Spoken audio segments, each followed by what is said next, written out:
Hello સૌ હરિભક્તોને જય સ્વામિનારાયણ। આપણે સૌ જાણીએ જ છીએ કે બીએપીએસ સ્વામિનારાયણ સંસ્થાએ નવખંડ ધરામાં ભગવાન સ્વામિનારાયણનું નામ ગુંજતું કર્યું છે।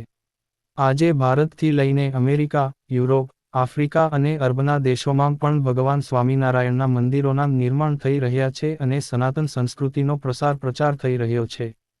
ત્યારે ગુરુહરિ મહંત સ્વામી મહારાજ 17મી ડિસેમ્બર 2024ના દિવસે અમદાવાદથી આફ્રિકા વિચરણ માટે પધારશે। જેમાં દારે સલામ, નૈરોબી, જોહાનિસબર્ગમાં મહંત સ્વામી મહારાજ સત્સંગનો દિવ્ય લાભ આપશે અને આફ્રિકાના જોહાનિસબર્ગમાં બીએપીએસ સ્વામિનારાયણનું એક ભવ્ય મંદિર નિર્માણ પામીને તૈયાર થઈ ગયું છે। જોહાનિસબર્ગ શહેર એ સાઉથ આફ્રિકાનું સૌથી મોટું શહેર છે। જોહાનિસબર્ગ મંદિરની મૂર્તિ પ્રતિષ્ઠાનો ઉત્સવ સ્વામીશ્રીની ઉપસ્થિતિમાં દિવ્ય અને ભવ્ય રીતે ઉજવાશે।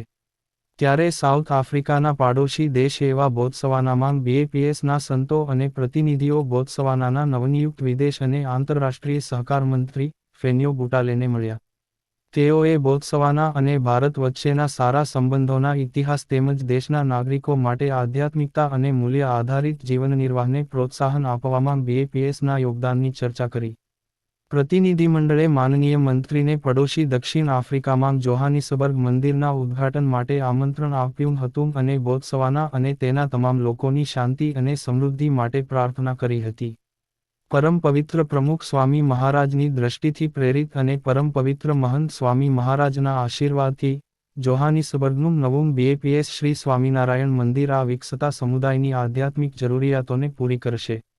તે સાંસ્કૃતિક અને આધ્યાત્મિક પ્રવૃત્તિઓ માટે એક કેન્દ્ર તરીકે સેવા આપશે, હિન્દુ પરંપરાઓ, વારસો અને મૂલ્યોનું પાલનપોષણ કરતી વખતે તમામ ઉંમરના વ્યક્તિઓને આવકારશે।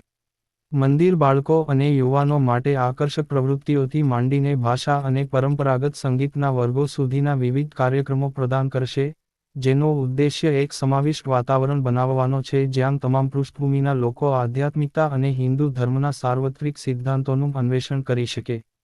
વધુમાં, મંદિર સ્થાનિક સમુદાયને ટેકો આપવા માટે માનવતાવાદી પ્રોજેક્ટ્સ શરૂ કરશે અને મહંત સ્વામી મહારાજના આફ્રિકા અને ઓસ્ટ્રેલિયાના વિચરણને લગતા તમામ સમાચાર અને વિચરણ દરમિયાનના કાર્યક્રમ આ ચેનલ પર પ્રકાશિત થતા રહેશે।